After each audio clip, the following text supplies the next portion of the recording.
Hey everyone, my name is Janet. Now let's dim the lights. Oh, the horror!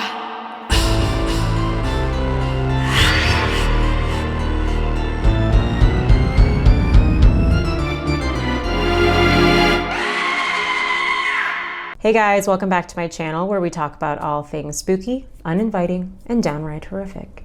And look at us go! I think that I'm actually uploading this video about a week after my last one, which has not happened in a very long time, if ever.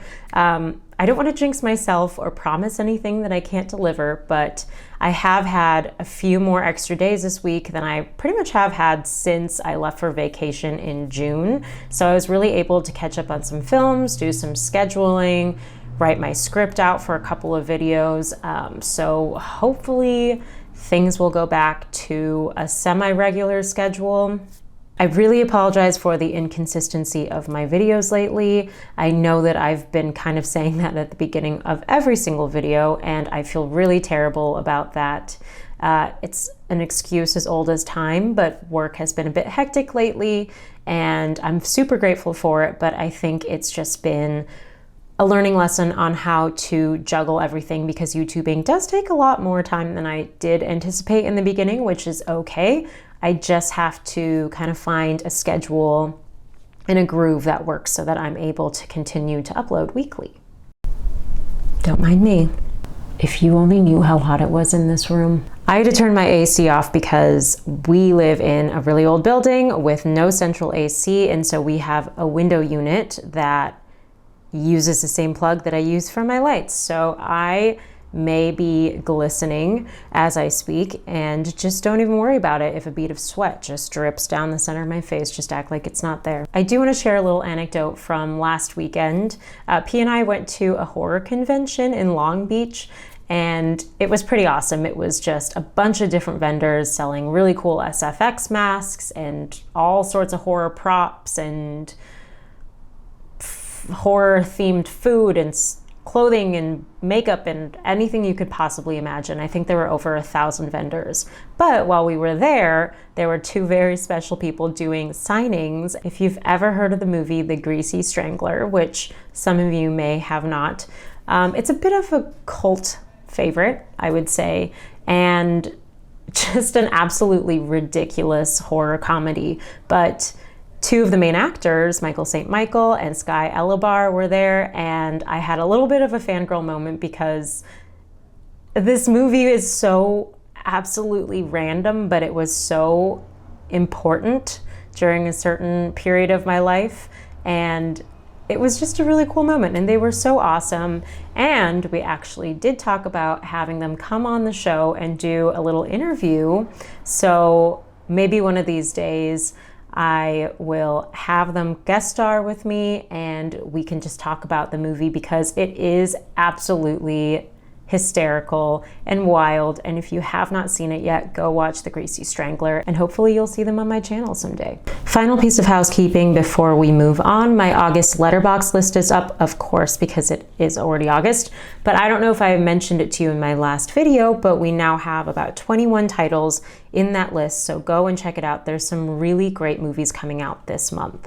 Now on to the main event here. The horror gods have absolutely blessed us this August. There are so many titles this month that I'm really looking forward to watching. There were three in particular this week that I was really looking forward to, and I have now seen two of them. That would be Hypochondriac, Prey, the Predator sequel or prequel, and Bodies, Bodies, Bodies. I did watch Hypochondriac last night, and it wasn't exactly what I was expecting. A little disappointed, but I will discuss that one further for my roundup video at the end of the month. But yeah, I was a little bummed about that one.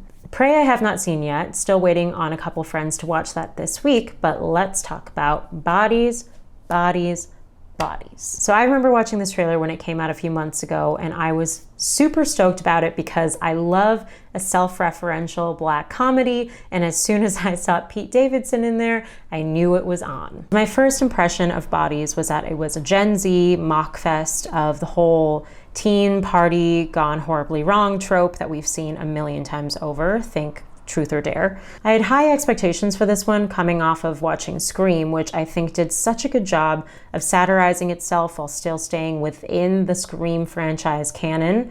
And I feel like with as many dumb jokes as they shoved into the trailer for Bodies, I was like, okay, there has to be something beyond this. My only fear with this one was that it would push the boundaries of satire a little bit too far and become more of a scary movie than a Scream, if you know what I'm saying. I feel like the line is pretty thin there. I did do a very surface level Google search of the movie. You know that I don't like to go in reading any kind of reviews or knowing too much about the film because I feel like it puts a bias on my viewing experience, and that is the last thing I want to do. But I did come across a headline that said that it was Euphoria with knives, and I love that. Bodies is an A24 black comedy slasher film directed by Helena Ryan. It stars Amanda Stenberg, Pete Davidson, and an ensemble of other young actors who come together to play a group of Gen Zers who decide to turn a hurricane into an excuse to party.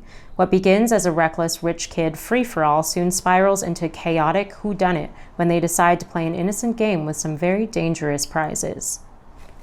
Where do I even begin with this one? It was such a fun watch, and not to be too corny, but I went and saw it on Thursday night, which was opening night, and the theater was pretty much packed, and it was so lovely to hear a theater full of laughter again. It was just, that is one of my favorite things about watching movies, and that's why I go to the theater over watching something on demand if I have an option to, because it's just really nice to feel that camaraderie with everyone else in the theater. There's a lot to talk about here, but first let's unravel the plot a little bit. Bodies comes from the game that they're all playing, which is kind of a mashup of Heads Up 7-Up and the Midnight Game, if you've ever heard of that one. But basically you choose a murderer and no one knows who it is, and they will murder someone, and everyone walks around in the complete pitch black, and if you stumble upon a body, you yell bodies. If you like Clue, I think you're gonna like this one. It's not quite as witty as the original, of course, but I do think that there were a lot of parallels. Now, this part is included in some synopsises, so I will let you guys know that there is a murder that occurs, a real life murder, and I think what makes the character so hateable, well, hateable is a strong word. What makes these characters so unlikable is that with everything that's going on, as serious as it is, they can't stop bickering about the trivial teenage bullshit. I'm talking I told you so's over a dead body and ragging on each other's acting chops and podcasting and just the stupidest things, and whose parents are richer than the other. Speaking of family wealth, socioeconomic status plays a huge role in this film. It really does determine who is the most fucked up, who is the most popular, who has the upper hand on who based on what secrets they've kept for them.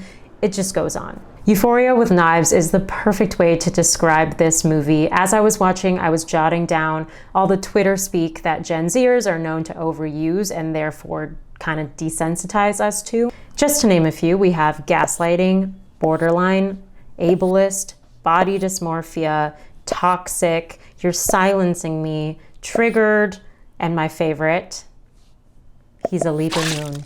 While the film is a discourse on the dangers of social media and the fallacy of being too woke, its core audience does ironically seem to be the exact people that it's poking fun at. To quote Lena Wilson's New York Times review of the film, "This is a movie that is perfectly tailored to A24's key demographics, bougie 25-year-olds who value branding over substance."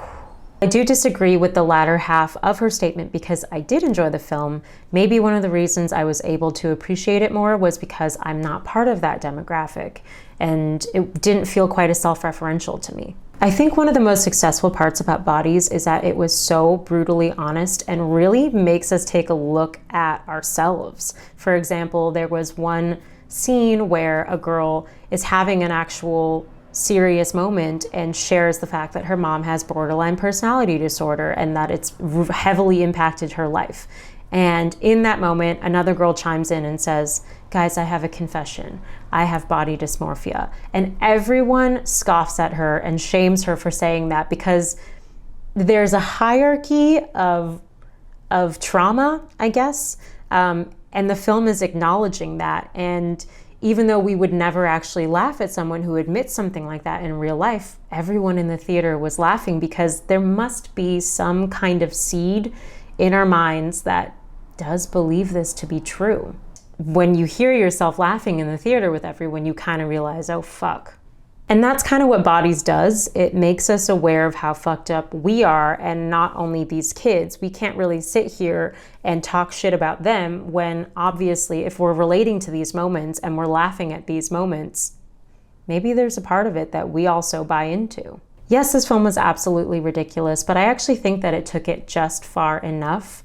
It definitely didn't satirize the horror genre like I was expecting it to.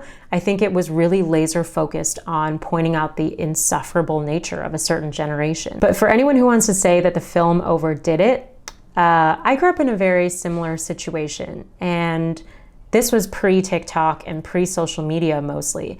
And even then, I would believe all of this to be true. They're teenagers. They don't have the wherewithal to zoom out and realize that the things that they're fixated on are petty as fuck and won't matter in 10 years. And God, I'm showing my age right now. Overall, I would give Bodies, Bodies, Bodies a 7.5 out of 10. The reviews are very mixed on this one. Rotten Tomatoes has a 91%, while it only has a 5.4 on IMDb. And I would say that makes a lot of sense. I mean, it was thoroughly enjoyable to me, but was it a brand new innovative concept? No. Was it a cinematic masterpiece? No. But I laughed a lot, and I didn't predict the ending, so that's worth a few good points for me. Bodies, Bodies, Bodies is now in theaters. Go check it out. I am drenched, so it is now time for me to go. If you've stuck around this long, thank you for watching, and we'll see you hopefully next week.